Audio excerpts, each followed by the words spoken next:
Olá pessoal, tudo bem? Sou o professor Renan Robson, com o curso de Técnico em Vendas.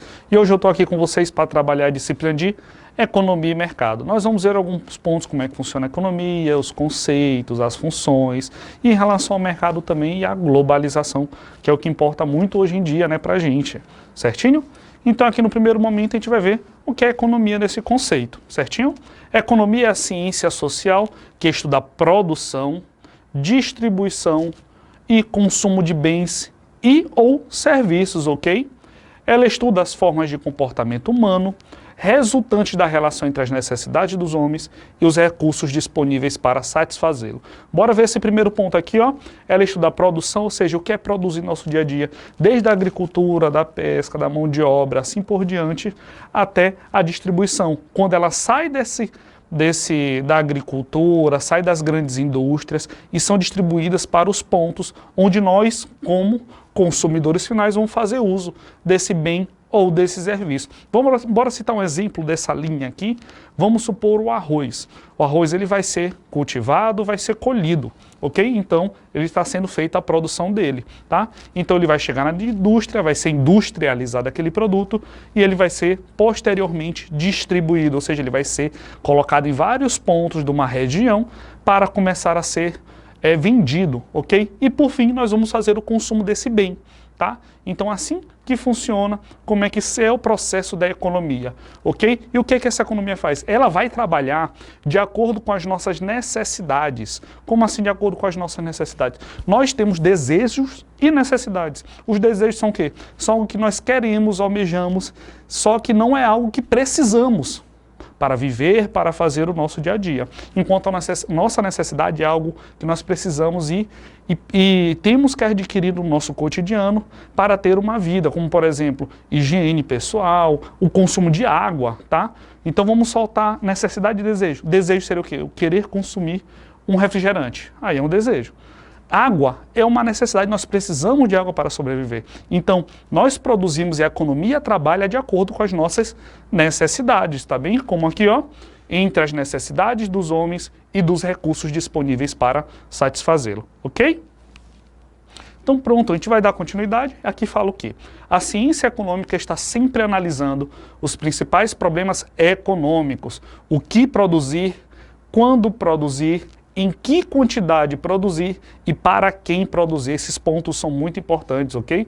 Cada vez mais, esta ciência é aplicada a campos que envolvem pessoas, em decisões sociais, como os campos religioso, industrial, educação, política, saúde, instituição sociais, guerra e etc. Ou seja, aqui a gente vai analisar os principais problemas. A economia, ela rege o quê? Ela trabalha para resolver o quê? Ela vai trabalhar para resolver o que tem que produzir naquele momento, tá?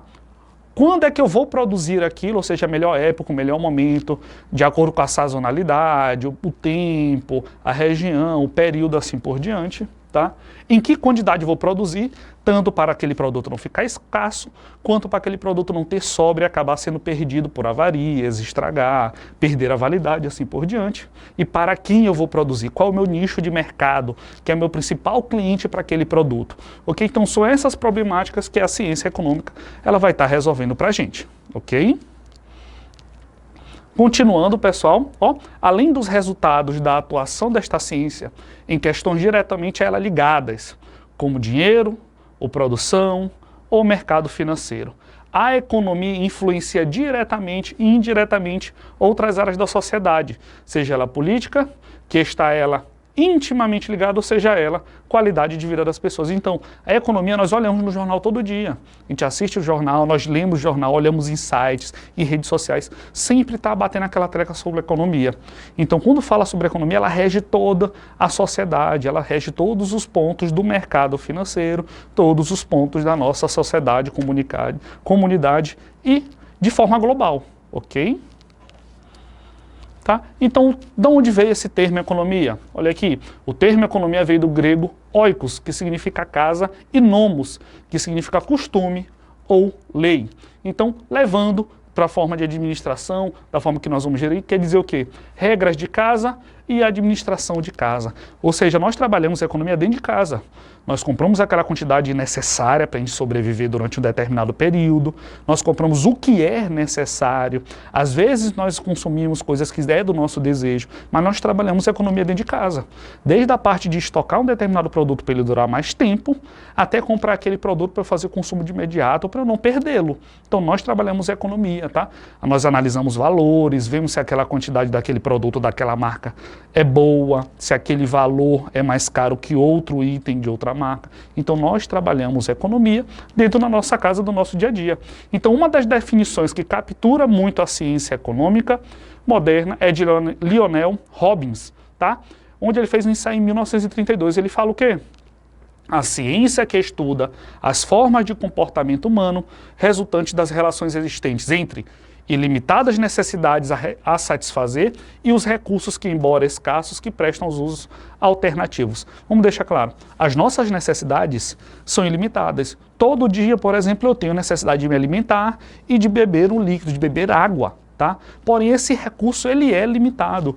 Um momento ele vai faltar, tornando ele mais caro, um momento ele vai estar em abundância, tornando ele mais barato. Então tem que ter esse equilíbrio, tá? Entre as necessidades e a limitação dos recursos, tá? Para não torná-los escassos, tá? Ou seja, escassez significa que os recursos disponíveis são insuficientes para satisfazer todas as necessidades e desejos, tá?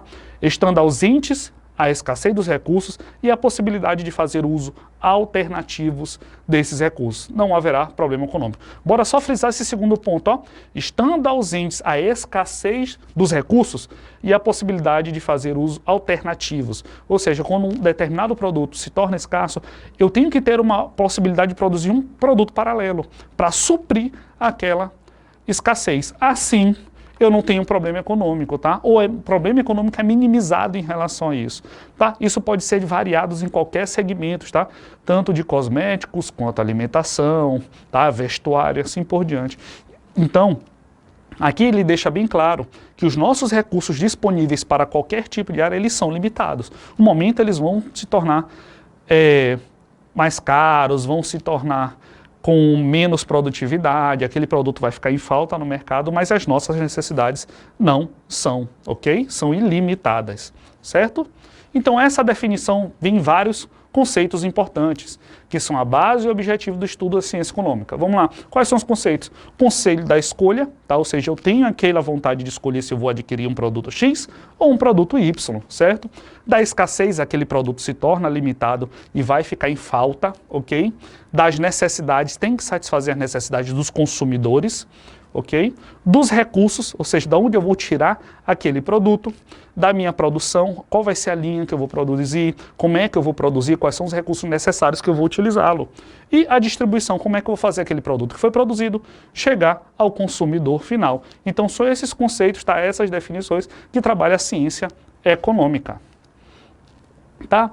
Essa definição tem vários conceitos, certinho, e aqui o ponto onde vai trabalhar. Em qualquer sociedade, os recursos produtivos e fatores de produção. Quais são os fatores de produção? A mão de obra, tá? O pessoal, o público, os trabalhadores que vão produzir aquilo, a terra onde vai ser produzido, as matérias-primas, quais os recursos necessários primários que eu vou utilizá-lo, dentre outros, são limitados, ou seja, esses produtos e fatores de produção eles são limitados. Por outro lado, as necessidades humanas são ilimitadas, como citado, a serem renovadas, ok? Por força do próprio crescimento populacional e contínuo desejo de elevação, ou seja, à medida que a população aumenta, tá? A quantidade de pessoas que vão sentir necessidades é maior, isso é lógico, tá? Então, quanto mais pessoas sentem necessidade por conta do aumento populacional, os recursos eles vão se tornando cada vez mais limitados, a não ser que eles sejam produzidos em maior quantidade, tá? Que isso se torna um problema para a economia, ok? Tá? Qual é a questão central, ou seja, qual é o principal ponto do estudo da economia? Vamos ler. Como alocar esses recursos produtivos limitados, vamos deixar claro que eles têm limite, tá? Para satisfazer todas as necessidades da população. Então, o questionamento que, se a gente for analisar, ele é muito preocupante. Como é que eu vou fazer um determinado produto? Vamos colocar numa situação? Vamos supor que eu fiz 30 refeições, produzir 30 refeições para ser distribuídas para uma determinada empresa. Só que eu chego nessa determinada empresa e tem 50 colaboradores, ou seja, produzir 30 refeições para 50. Então, é uma produção escassa, são produtos limitados por uma quantidade populacional maior, que tem necessidade de se alimentar, tá bem? Então, como é que eu vou resolver esse problema?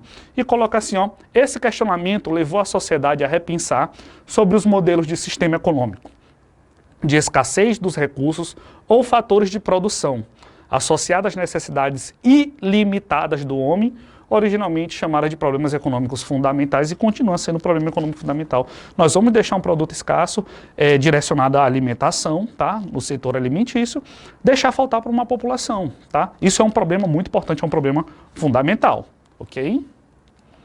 Então, o que e quanto produzir? Vamos embora responder aqueles questionamentos que vimos algumas apresentações, tá? Antes dessas, vamos lá. Dada a escassez de recursos de produção, a sociedade terá de escolher, pronto, ponto muito importante, tá? Dentro do leque de possibilidades de produção, quais produtos serão produzidos e as respectivas quantidades a serem fabricadas. Ou seja, aqui a gente vai começar a priorizar os produtos. Ou seja, tudo na vida nós temos uma escolha, se nós vamos seguir pelo caminho da esquerda ou pelo caminho da direita.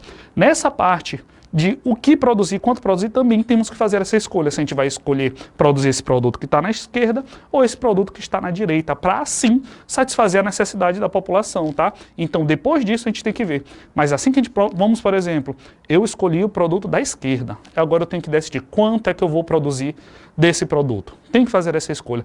Como eu falei, ou para ele não ficar produzir menos do que a necessidade, se tornar escasso, ou para não produzir muito a mais, tendo perdas desse produto, tá bem? Seja estragado, seja variado, assim por diante. Então eu tenho que analisar qual é a quantidade que eu tenho que produzir para assim satisfazer a necessidade da população, certo? Como eu vou produzir, tá? A sociedade terá de escolher ainda quais recursos de produção serão utilizados para a produção de bens e serviços, dado o nível tecnológico existente, tá? A concorrência entre os diferentes produtores acaba decidindo como serão produzidos os bens e serviços. Esse ponto a gente vamos falar dele já já. Os produtores escolherão, entre os métodos mais eficientes, aquele que tiver o menor custo de produção possível. Ou seja, a concorrência que nós conhecemos no nosso dia a dia, ela faz trabalhar entre as empresas, essa disputa entre as empresas, elas fazem analisar qual é o melhor meio de produção para eu criar, produzir, tá? Industrializar aquele determinado produto, tá bem? Isso faz o que as empresas decidirem o quê? Se esse método que eles vão utilizar realmente é o mais eficiente, tá? Ou seja, produzir em grande quantidade, tá? E com qualidade, para assim satisfazer a necessidade da população, tá bem? Então, como eles vão produzir? Certinho? Para quem produzir? O outro questionamento. A sociedade terá também de decidir quais seus membros participarão da distribuição dos resultados de sua produção. A distribuição de renda dependerá não só da oferta e da demanda, tá? Nos mercados de serviços produtivos, ou seja, da determinação dos salários, das rendas de terra, dos juros, dos benefícios de capital, mas também da repartição inicial da propriedade e da maneira como ela se transmite por herança. Ou seja, aqui nesse momento a gente vai decidir quem vai fazer essa produção e como ela vai ser produzida, como nós já vimos, tá? Quem vai produzir aquelas pessoas que têm o maior capital, aquelas pessoas que têm um rendimento de terra, aquelas pessoas que têm propriedade de tecnologia. Ou seja, a partir do momento que uma pessoa tem um grande leque de pontos que vão favorecer a produção, isso vai mostrar que ela pode produzir mais de maneira eficiente e assim satisfazer uma maior quantidade de pessoas, ok? E agora nós vamos ver o que são bens, tá? Bens e serviços de consumo. O que são bens? Quando falamos de bens, nos referimos a algo palpável, ou seja, algo que conseguimos tocar, ver, analisar, tá? Ou seja, objetos que podem ser tocados e agarrados, tá? Conseguem ser segurados, tá?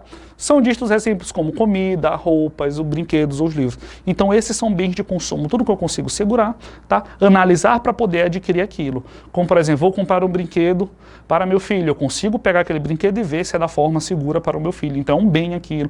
Vou adquirir uma refeição no restaurante, aquilo é um bem. Vou comprar roupas, vestuário numa loja de departamentos, isso é um bem, ok? Então é tudo aquilo que for palpável, a gente considera como bem, certinho? E agora a gente vai ver que tem essas duas diferenças, os bens duráveis e bens não duráveis. O nome ele é bem lógico, ele já descreve muito bem o que vem ser cada um, mas vamos ler. os bens podem ser duráveis ou não duráveis. Os bens não duráveis, tá? Dizem respeito aos bens produzidos para consumo imediato. São aqueles alimentos produzidos, são legumes, frutas, ou seja, ele tem consumido em curto prazo de tempo para não ser perdido, tá? Um biscoito ou um refrigerante, por exemplo. São aqueles produtos que eu tenho que consumir depois de adquiri-lo em um curto prazo de tempo para não ser perdido, tá bem? Por exemplo, uma roupa é diferente de uma fruta. Essa fruta é um bem não durável, ou seja, ela não dura muito tempo. Já a roupa, ela se enquadra nos bens duráveis, que quer dizer o quê? Podem ser utilizados a longo prazo durante muito tempo, como por exemplo um livro, um automóvel, um eletrodoméstico, uma vestimenta, um calçado, assim por diante. São os bens que eu posso utilizá-los por várias vezes e eu ainda consigo fazer esse consumo dele durante muito tempo, ok? Então, bens duráveis duram bastante tempo, bens não duráveis têm que ser consumidos a curto prazo, ok? O que é consumo e produção, tá? Podemos também dividir os bens em bens de consumo e bens de produção, tá? Os bens de consumo são o quê? Referem-se a bens destinados ao consumidor final, ou seja, bens de consumo, ele está diretamente ligado ao consumo daquele cliente, daquele cidadão, daquela pessoa que vai estar adquirindo o produto, certinho? Satisfazendo as suas necessidades, como comidas, roupas, higiene pessoal, bebidas e assim por diante, tá? Os bens de produção, por sua vez, são aproveitados como recursos para produzir. Ou seja, então vamos lá, bens de consumo. Bem de consumo ele está ligado diretamente ao consumidor, ao cliente, àquela pessoa que vai estar adquirindo aquele produto.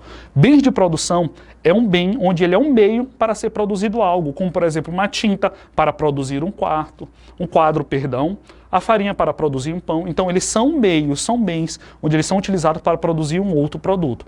Então bens de consumo para o consumidor final, bens de produção utilizado para produzir um outro produto, ok? Então podemos dividir os bens de produção em bens de equipamento, máquinas e ferramentas, ou seja, equipamentos, maquinários, veículos, tá? Que são utilizados para produzir um outro bem, tá? Matérias-primas incorporado ao produto final, ou seja, uma matéria base, um produto base para eu produzir um produto final. Aquele, por exemplo, uma madeira para produzir uma cadeira, uma mesa, uma matéria-prima, um produto base, ok? Ou materiais semi-subsidiários, vamos lá, usados na produção, mas não incorporados no produto final. Ou seja, ele é utilizado para produzir algo, só que ele não está dentro do meu produto final, por exemplo, uma água, uma energia elétrica para produzir aquele produto, tá bem? Então esses são considerados materiais subsidiários, ok? Então vamos lá ver o que são serviços agora. Os serviços representam ações, então vamos lá, bens de consumo são aqueles que eu consigo palpar. Serviços são ações, ok? Como dar uma aula, por exemplo, o que eu estou fazendo aqui com vocês é um serviço. Vocês não conseguem palpar o conteúdo que eu estou passando para vocês. Porém, eu tenho a ação de passar um conteúdo relacionado a bens de consumo, serviço e assim por diante para vocês, ok? Cortar o cabelo, tá? Dar uma consulta médica ou arranjar um computador, arrumar um computador. Então, serviços são aquelas situações onde tem uma ação de uma determinada pessoa, de uma determinada empresa, para o consumidor final. Não é aquilo que é palpável, ok? Mas eu consigo observar que está agindo uma ação de uma determinada pessoa, de uma determinada empresa, para o consumidor, certinho? A produção de bens e prestação de serviços servem para satisfazer as necessidades de indivíduos e da comunidade. Vamos lá do exemplo. Satisfazer o cidadão por conta dos bens, consumo de alimentos. Satisfazer o cidadão pelo serviço, como eu estou fazendo hoje, passar um pouco de informação e de educação e relacionado ao conteúdo para vocês, ok? Então essa diferenciação entre consumo de bens e consumo de serviços, certo? Dando continuidade, ó, contudo, tem que ter atenção para certos serviços podem concluir os bens, ou seja, um serviço, ele é iniciado por ele e concluído com o bem, tá? É o caso do serviço prestado pelos restaurantes, ou seja, o garçom ele presta o serviço, é a ação dele de servir o cliente. Porém, a ação dele gera um bem, que é o quê? É a alimentação para aquele cliente no restaurante, tá bem? Quando vamos a um restaurante, recebemos uma refeição, tá? Um bem palpável, nós conseguimos visualizar a refeição e tocá-la, tá? Um bem palpável. Contudo, estamos perante um serviço. Por quê? Porque um restaurante providencia mais do que a comida. O restaurante ele te vende mais do que a comida, ele te vende atendimento, te vende a cordialidade daquele local, certinho? Tem-se acesso à refeição, mas também é um serviço de confecção de uma mesa pelo atendimento do funcionário no local. Ou seja, um restaurante ele abrange tanto da prestação de serviço como o bem de consumo, tá? O bem de consumo, a refeição, a prestação de serviço, atendimento, a cordialidade e o local que está lhe recebendo, certo? E como eu faço para obter bens e serviços? Ao contrário dos bens livres, que existem abundantemente na natureza, como o ar, o vento, o sol, ok? Os bens e serviços econômicos não aparecem de forma mágica, têm que ser produzidos, ou seja, aquele prato do restaurante ele tem que ser produzido, ele não vai ser alcançado de maneira rápida, de maneira aleatória, ok? E como tal, tem por base recursos produtivos finitos, vamos deixar claro, ele tem um fim aqueles produtos, eles são finitos, tá? Que podem ser naturais, humanos ou de capital. Por isso, quando pensamos em bens e serviços econômicos, associamos a um valor monetário que tenha em conta todos os recursos usados. Vamos dar um exemplo? Comprei a farinha para produzir um pão, tá? Estou produzindo esse pão. Para eu produzir esse produto que eu vou comercializá-lo, eu vou ter uma mão de obra, tá? Eu vou ter pessoas que vão produzi-lo, eu vou ter matéria-prima, ou seja, eu vou ter recursos para produzi-los, tá? E eu vou ter gasto para produzi-lo. Então vamos lá, em relação a isso, eu vou associar ele a um valor monetário que tem conta de todos os recursos usados, os meus recursos, pessoal, recursos monetários, recursos de matéria-prima, isso tudo vai gerar um custo para eu produzi-lo. E assim vai gerar um custo para ser vendido, ok? Tá? Como é que eu faço? Tem a questão do comprar e do trocar, perdão. Bora ver cada um deles. O comprar. Comprar bens e serviços por um valor previamente estabelecido é a forma mais comum de os obter. Ou seja, você vai comprar um produto, tá? E você tem que analisar quanto ele custa, tá? Ou seja, antes de eu chegá-lo, eu já sei o valor, tá? E esse valor ele já está embutido com certeza o quanto eu gastei para produzi-lo, certinho? Vamos a uma livraria, um exemplo, tá? Uma situação. Vamos à livraria e compramos um livro, tal como se compramos as aulas de condução ou de natação, certinho? Então, compramos um serviço, que é essa situação de aulas de natação e de condução, como nós compramos um bem, tá? Que nós adquirimos o livro. Então, nós podemos comprar ou um serviço ou um produto, tá? Ou os dois concomitantes, ou seja, os dois usados ao mesmo tempo, como é o caso do restaurante, tá? E então, essas aulas na escola podem ser questionadas os mais novos, tá? De fato, as crianças não pagam os serviços de ensino na escola, o que é útil para explicar que nem todos os bens e serviços são pagos diretamente a quem usufrui. Ou seja, a criança ela consome o serviço da escola, porém não é ele que faz o pagamento, não é ele que tem um custo por aquele serviço. Então, o que quer dizer? Que nem sempre quem consome o bem ou o serviço é aquele que tem o gasto com ele, certinho? Que são o caso das crianças. Na escola privada, a mensalidade é paga pela família do aluno, tá? Pelo responsável do aluno, enquanto a escola pública é assegurada pelo orçamento do Estado, tá? E diretamente paga pelos impostos. E a troca? A troca o quê? Existem, no entanto, outras formas de aceder aos bens, ou seja, de conseguir esses bens e serviços sem pagamento monetário. Ou seja, sem eu ter gasto e custo com aquele bem e serviço. Por um lado, há bens e serviços que são oferecidos quando lemos o livro Alguém, por exemplo, tá? Estamos a prestar um serviço que implica o nosso tempo, mas não precisamos receber em troca. Como quando fazemos trabalhos voluntários, nós estamos prestando um serviço a alguém, a uma comunidade, a alguns cidadãos, a algumas pessoas, porém não recebemos valor monetário em troca sobre isso. Então é uma troca, tá bem? Por outro lado, é possível simplesmente trocar bens e serviços, ou seja, essa situação de eu dar um bem por uma pessoa e receber um bem em troca, sem envolver valores monetários e custos, ok? Tem essas situações? Ah, essas situações sim, certinho? E esta troca, pode ter referência em um valor monetário estimado, trocar um livro por outro e um computador por uma console, tá? Porque ambos têm valores equiparados, ou seja, na hora que eu troco um valor por outro, eu sei que quando eu adquirir esse meu produto X aqui, ele custou R$50, e eu vou trocar por um outro produto que eu sei que também custou. Então eu tenho essa análise e eu coloco numa balança que eles têm valores equiparados, aí se torna uma troca justa, certo? Existem várias iniciativas de bancos de trocas que usam moedas sociais e associam-se a tempo despendido em cada serviço. Por exemplo, 1 hora de aula de inglês pode ser trocada por 1 hora de jardinagem. Bora citar um exemplo, existem muitos sites que fazem isso hoje, tá? Onde eu dou um serviço para alguém e recebo um bem em troca. Ou eu faço um serviço para outra pessoa e ela me oferece um serviço dela. Como, por exemplo, eu quero aprender sobre educação financeira, só que eu sei dar aula sobre economia. Então, eu ofereço aula de economia para uma pessoa e ela me oferece aula de educação financeira para eu ministrar mais bem os meus recursos, tá? Então, são situações de troca. Pessoal, Essa foi a aula de hoje. Sou o professor Renan Robson. Fiquem em casa e até mais.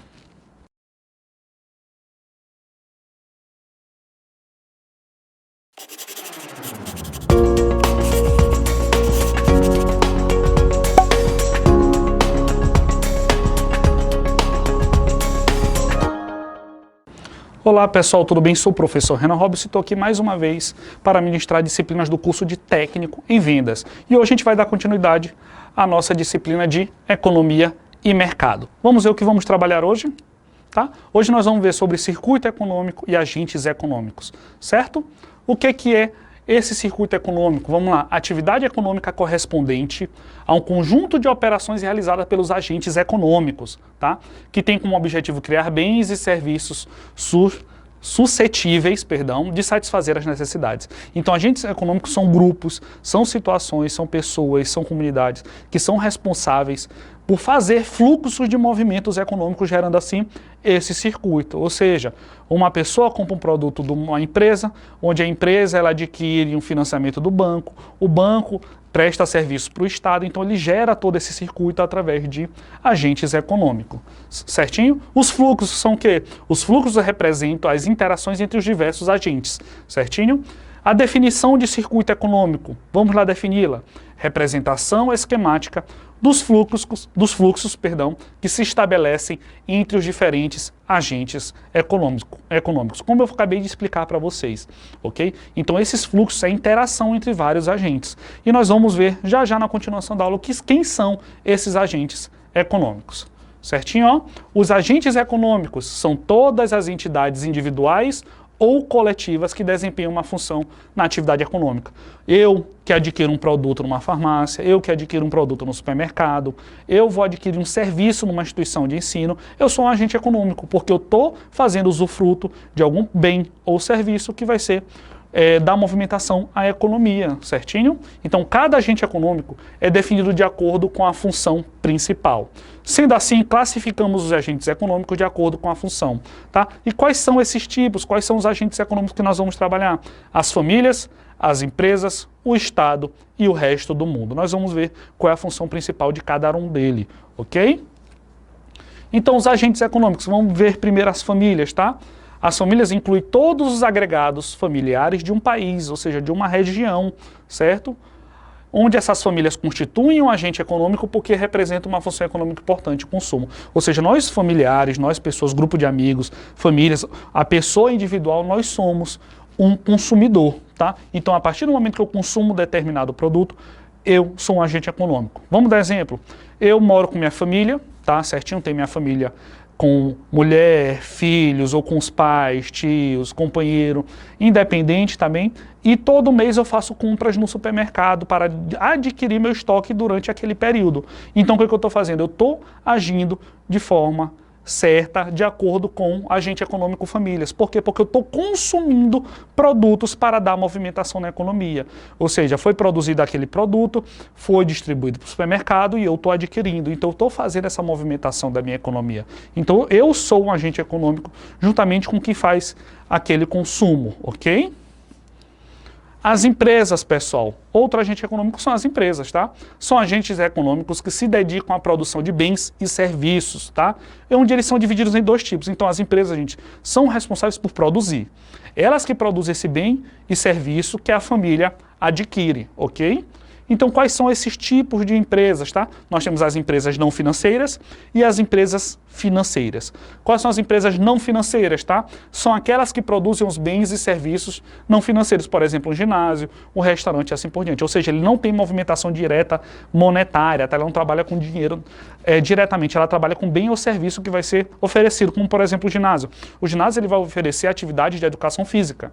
Certinho? Então, atividades que são relacionadas a esporte. Então, o serviço que vai ser oferecido. O restaurante, ele vai oferecer o serviço e o bem, tá bem? Então, são situações que são caracterizadas como empresas não financeiras. E empresas financeiras são o quê? São aquelas que comercializam produtos financeiros, como, por exemplo, bancos e seguradoras, tá? Então, essas que trabalham diretamente com o dinheiro, com o valor monetário, tá? Com a movimentação da economia baseada no nosso caso, o real, e tá? Então, são empresas consideradas financeiras. O próximo agente econômico, pessoal, o Estado. O que vem ser o Estado? Vamos lá. Neste agente incluímos a administração pública, certinho? Onde tem como principal função promover a satisfação das necessidades coletivas. Então o Estado, ele tem uma importância muito grande na movimentação econômica do nosso país, tá? Ou seja, ele tem que fornecer rendimentos básicos e prestar serviços básicos para satisfazer as nossas necessidades, a população e cidadãos como um todo, tá? Como aqui foi colocado o caso da educação e da saúde. Além desse, nós também temos a segurança, nós temos o lazer e nós temos os rendimentos para poder ser mantido a nossa população, ok? Então o Estado ele tem um agente econômico muito importante, certinho? Próximo agente econômico, resto do mundo, tá? Esse resto do mundo não é somente jogado, ou seja, fora do Brasil uma situação, todo mundo é agente econômico. Nós vamos ver como é que funciona, certinho? Englobam-se todas as operações efetuadas entre o país e o resto do mundo, tá? Registram-se as transações realizadas entre os agentes nacionais e os agentes financeiros, tá? Atualmente quase não se pode falar em economias fechadas, tá? Pelo que é praticamente impossível viver sem estabelecer relações de troca a outras nações. Então, o que é economia fechada? Economia fechada é quando uma nação ela não tem trocas monetárias, não tem trocas de serviços, não age com integração com outras nações. Então, ela trabalha internamente, ok? Ela trabalha somente com importações. Então, ela só fornece para ela mesma, tá? Então, isso é uma economia fechada, tá? A maioria das nações estabelece relações econômicas com outros países, estabelecendo assim um modelo de economia aberta. Ou seja, o Brasil ela fornece frango para o resto do mundo, então é uma economia aberta. Mas em contrapartida ele recebe tecnologia do resto do mundo, economia aberta. Então ele trabalha com essa ajuda, com essa troca, com essa compra e venda de serviços com o resto do mundo, tá bem? Então, agente econômico resto do mundo, muito importante para a nossa sobrevivência e muito importante para recebimento de mantimento de bens e serviços de todo o restante do planeta. Isso também é globalização, ok? E quais são as principais funções desses agentes econômicos? Nós aqui acabamos de conceituar o que são esses agentes, certinho? E agora nós vamos ver qual é a função de cada um para a nossa economia, certinho? As famílias têm como função o quê? Tem como função principal o consumo de bens e serviços. Então, a família ele é o consumidor final. Ele que vai adquirir aquele bem e serviço que vai ser colocado à disposição dele, independente do meio onde ele vai receber. Ou se seja adquirido pela internet, por ponto físico, tá? Por telemarketing. Ou seja, ele vai consumir o produto independente do meio ao qual ele adquira, certinho? Empresas não financeiras. Qual é a importância e a função da empresa não financeira? Produzir bens e serviços não financeiros, como nós citamos, o ginásio, os restaurantes, as escolas, assim por diante, eles oferecem serviços, ok? Empresas não financeiras.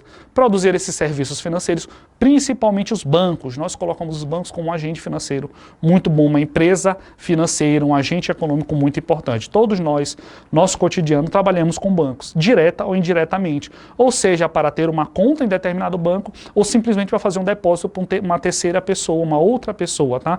Então os bancos são muito importantes para o nosso dia a dia e é um agente econômico, uma empresa financeira que podemos usar aqui como uma situação. Próximo agente econômico, qual é a função do Estado? O agente econômico do Estado, ele gera as aplicações das leis e atributa, o circuito econômico. Ou seja, ele vai decidir como vai ser esse fluxo também, além de aplicar as legislações, ou seja, ele vai dizer qual é a forma correta de fazer esse circuito econômico, certinho? E por último, o exterior ou o resto do mundo, ele tem que como funcionar o quê?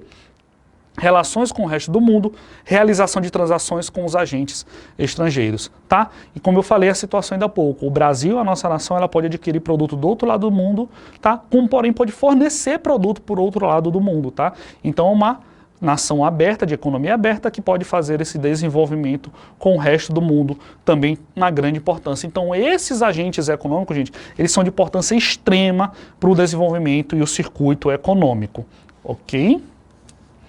Então agora nós vamos falar sobre a globalização econômica, certinho? Então a globalização econômica é o quê?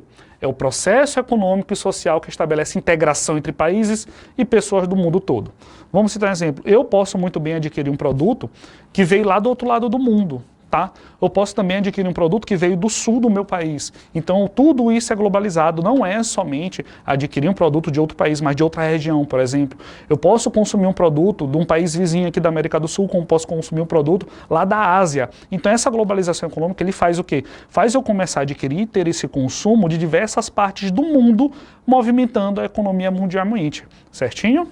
Dando continuidade, ó, através dele, ou seja, da globalização econômica, empresas, países e instituições realizam trocas financeiras, culturais e comerciais sem restrições ideológicas, ou seja, as empresas que vão fazer essa troca econômica, ela se adapta muito bem à região onde ela vai estar. Vamos citar um exemplo? Todos nós conhecemos uma empresa de fast food, tá bem? Onde ela trabalha mundialmente, nós temos várias. Mas vamos colocar a situação da Índia, o país Índia, tá? Nós sabemos lá que o animal sagrado que eles têm como é a vaca também. E os hambúrgueres produzidos por esse fast food são de carne bovina. Então, a partir do momento que eles comercializam, eles entram nesses países, eles têm que se adaptar, ou seja, no local onde eles tornam esse animal sagrado, eles não podem produzir um produto com a carne dele, tá? Então, eles vão se adaptar à situação sem ofender a ideologia daquele país, a cultura dele. Então, se adaptando às ideologias, certinho? Então, a globalização econômica é um fenômeno que foi aprofundado após a queda do Muro de Berlim, tá? Lá em 1989. Por quê? Porque o mundo, ele era dividido em duas situações econômicas, que eram quais, pessoal? O capitalismo e o socialismo. A partir desse momento que teve essa queda, o mundo se integrou, ou seja, ele começou a trabalhar em um conjunto, gerando a globalização econômica e assim com menos restrições, vamos dizer, ok? Então, ó, com isso houve, com a queda do Muro de Berlim, com isso houve o aumento do fluxo de mercadorias e transações financeiras, tá? Ou seja, uma movimentação econômica muito maior, certo? Dentro desse contexto, várias associações, ou seja, vários blocos econômicos foram criados, ou seja, união de países para ter uma movimentação econômica mais fácil, certinho? Vamos citar os exemplos, a Mercosul, onde o Brasil está incluído, tá? A PEC, tá? Que é da Ásia, a NAFTA, e assim como outros, tá bem? Então isso eles foram criados para ter uma movimentação financeira mais fácil, mais prática, através desses blocos econômicos, ou seja, a união de alguns países para trabalhar monetariamente, financeiramente e movimentação de recursos de maneira mais prática, certinho? Associando-se em blocos econômicos, tá? Os países conseguem força nas relações comerciais, ok?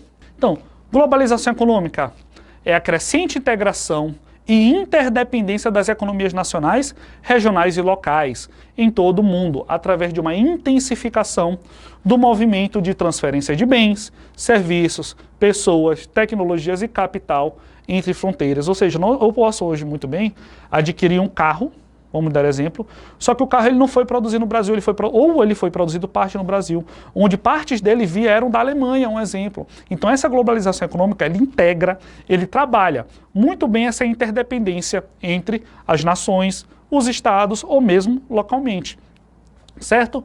Considerando que a globalização é o amplo conjunto de processos relativos às múltiplas redes de intercâmbio econômico, tá? Político e cultural, a globalização econômica contemporânea é o quê? Ou seja, na nossa realidade atualmente, é impulsionada pela crescente importância da informação em todos os tipos de atividades produzidas, tá? E mercantilização, tá? Além da evolução da ciência e da tecnologia, tá? Então tudo isso influencia na nossa decisão no dia a dia, saber como vai ser esse consumo, com o que vai ser consumido, o que vai ser produzido, se vai ser um bem ou serviço, independente se era local ou do outro lado, do resto do mundo, como acabamos de ver em relação aos agentes econômicos, ok? Dando continuidade, pessoal, ó, o que nos leva a essa grande questão? Qual é a questão que nos leva a analisar? Porque apenas as últimas décadas a economia global conseguiu avançar tanto. Ou seja, se nós analisarmos 30, 40 anos atrás, essa globalização era bem restrita, era bem dificultosa, vamos dizer assim. Então, como na última década, por exemplo, vamos botar do ano 2010 para cá, ela avançou tanto. Por quê? Porque teve uma ajuda muito importante da nossa tecnologia. Vamos ler, tá? A grande razão para o elevado crescimento dos números do comércio internacional nos últimos tempos, olha, está nos avanços alcançados pelo sistema de transporte e comunicação, tá? Que agora apresentam uma conectividade em nível global, permitindo a rápida difusão de informações e também mercadorias e capital. Ou seja, quando eu consigo adquirir um produto, essa rápida, esse avanço, essa maneira que é muito, quase que em tempo real, uma informação pode sair do Brasil e chegar em outro local do mundo, como uma informação pode sair de outro local do mundo e chegar no Brasil. E bancos, eles fazem essas transações financeiras quase que instantaneamente, tá? Empresas fazem essas transações através quase que instantaneamente. Então a tecnologia, tá? Esse avanço nos sistemas de transporte e comunicação melhorou muito, tá bem? A nossa globalização globalização econômica, certo? Atualmente, com apenas alguns cliques, empresas e bancos fazem transações milionárias, como acabei de citar para vocês, ok? Com dinheiro que se apresenta somente na forma de bytes no computador, ou seja, através de números que vão estar lá no computador. Por exemplo, hoje nós temos aplicativo de banco, um exemplo no nosso dia a dia, onde eu posso fazer uma transação para uma outra pessoa instantaneamente, tá? A partir do momento que eu clico o valor, coloco o valor, digito a minha senha, a pessoa quase que no mesmo instante ela recebe aquele valor na conta dela, tá? Então observamos que essa agilidade, esse processo, essa eficiência da comunicação de informações e tecnológica, tá? Ajuda muito a nossa globalização econômica, tá? A era da informação, tal qual chamada atualmente, certinho, permite o rápido deslocamento de qualquer coisa no espaço geográfico em um rápido período de tempo, certinho? Dando continuidade, pessoal, olha, aliás, não existem mais impeditivos em termos instrumentais para tal integração comercial de todas as economias, ou seja, a nossa economia, a nossa globalização tem poucos impeditivos que fazem com que determinadas situações não aconteçam, tá? Afinal, já existe tecnologia suficiente para permitir a rápida comercialização entre quaisquer países, embora muitos deles não dispõem de recursos e infraestruturas necessárias para escoamento de produtos, além de importação de grandes quantidades. Ou seja, mesmo que o país ele não tenha essa tecnologia muito avançada, ele consegue sim se tornar informações, receber recursos, receber informações de maneira globalizada, ok? O principal entrave atualmente, tá? Para o prosseguimento da expansão da economia global, qual é o principal entrave? Qual é o que ainda atrapalha? Qual é o ponto que ainda atrapalha isso? É o grande protecionismo comercial existente em alguns países, ou seja, aqueles países que eles preferem proteger a economia interna em vez de trabalhar com o restante do mundo, certinho? Tá? Principalmente pelos países desenvolvidos, ou seja, que muitas vezes priorizam seus mercados internos, como eu acabei de citar para vocês, em detrimento das importações por intermédio das chamadas barreiras alfandegárias. Então, muitos países, mundialmente, eles têm essas barreiras alfandegárias. O que são essas barreiras? São o quê, ó? São leis, regulamentos ou políticas que determinado país toma para impor restrições, ou seja, a partir do momento que um determinado do estrangeiro, um determinado produto do estrangeiro chega no meu país, ele passa pela alfândega, tá? Pela essa barreira alfandegária. E aí vão ser adicionados impostos, vão ser adicionados tributos sobre aquele produto que está chegando por fora do país, ok? Então isso ele gera um entrave muito grande para ter uma maior movimentação financeira entre as nações, certo? Então, de toda forma, ó, a economia global encontra-se mais do que consolidada. Então, mesmo com esse entrave, a nossa economia, a globalização econômica, ela ainda se encontra muito bem estabelecida, tá bem? Que exerce papel preponderante nesse cenário, não só os governos ou estados nacionais, tá? Mas sim as empresas privadas, ou seja, a empresa privada, principalmente as multinacionais, elas estão localizadas em todo o planeta já, tá? Nós vemos empresas telefônicas, nós vemos empresas de fast food, como citaram ainda há pouco, que elas estão localizadas em todo o mundo. Então, mesmo com esses entraves, a globalização econômica, ela está bem consolidada, certinho? Ou seja, sobretudo as multinacionais, como citado, tá? Também chamadas de transnacionais ou empresas globais, tá? Elas muitas vezes dispersam seus processos produtivos em várias partes do mundo, tá? Empresas de veículos, empresas de construção, empresas de tecnologia, tá? Empresas do ramo de segmento de alimentação, tá? Onde ela dispersa sua parte de produção em todo o mundo, ok? Então, cada ponto do mundo tem uma parte, essa empresa está lá, alocada para produzir uma parte dos seus bens de consumo ou serviço, ok? Onde ela está em busca de quê? Por que elas se dispersam no mundo? Por que ela coloca vários pontos no mundo, pessoal? Pelo fácil acesso a matérias-primas, certinho? Os incentivos fiscais, tá? A mão de obra barata. Além disso, muitas dessas empresas dominam o mercado consumidor em várias partes do mundo, consolidando fusões entre si e unindo em grupos de empresas de administração comum, ou seja, muitas empresas se unem hoje para dar uma maior eficiência, alcançar um maior público, uma maior população, tá? Então isso existe através dessas multinacionais, tá? Então, pessoal, essa foi a nossa aula de hoje. Sou o professor Renan. Fique em casa, muito obrigado e até mais.